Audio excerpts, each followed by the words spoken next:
মমতা বন্দ্যোপাধ্যায় এই যে তড়িঘড়ি ফাইল পত্রগুলো সরাচ্ছেন, এই ফাইলের মধ্যে কি কয়লা চোর কি আছে না আছে তো আমরা জানি না। কি আছে মমতা বন্দ্যোপাধ্যায় ভালো জানেন, এবং সেটা জানবার জন্য ওকে কাস্টাডিতে নিয়ে জিজ্ঞাসাবাদ ইমিডিয়েটলি করা উচিত। আদৌ কি জিজ্ঞাসাবাদ হবে? মানে মমতা বন্দ্যোপাধ্যায় কি আমি উচিত বললাম, আমি বিজেপি থাকবে আর জিজ্ঞাসাবাদ হবে, বিজেপি থাকবে কেন্দ্রে আর মমতা এখানে জিজ্ঞাসাবাদ করার জন্য তাকে তুলে দিয়ে যাবে, এক্সপেক্ট করতে পারেন আপনি?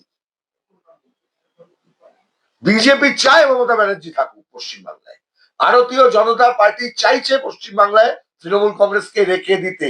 মমতা ব্যানার্জির গভর্নমেন্ট ফেলার পথে প্রধান বাধা হচ্ছে ভারতীয় জনতা পার্টি।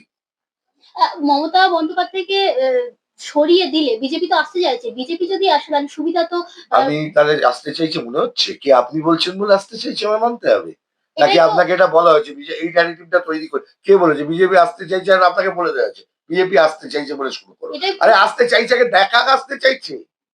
বিজেপি মমতাকে রাখতে চাইছে, রাখতে চাইছে, এবং এটাই ডিল, রাখতে চাইছে।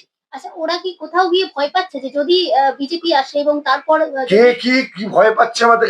আজকের দিনে কি করেছে আজকে পর্যন্ত ভারতীয় জনতা পার্টির রোল, কি করবে কাল দেখার দরকার নেই। আজ 8ই জানুয়ারি 2026-এ মমতা ব্যানার্জি যখন কেন্দ্রীয় তদন্তকারী সংস্থাকে বাধা দিয়ে এভিডেন্স কেড়ে নিয়ে এসছেন, সেই সময় দাঁড়িয়ে কেন্দ্রীয় সরকার একটা অ্যাকশন নেয়নি মমতার বিরুদ্ধে। সেই কেন্দ্রীয় সরকার সেই বিজেপির কাছ থেকে আপনি কি আশা করেন? কিচ্ছু না।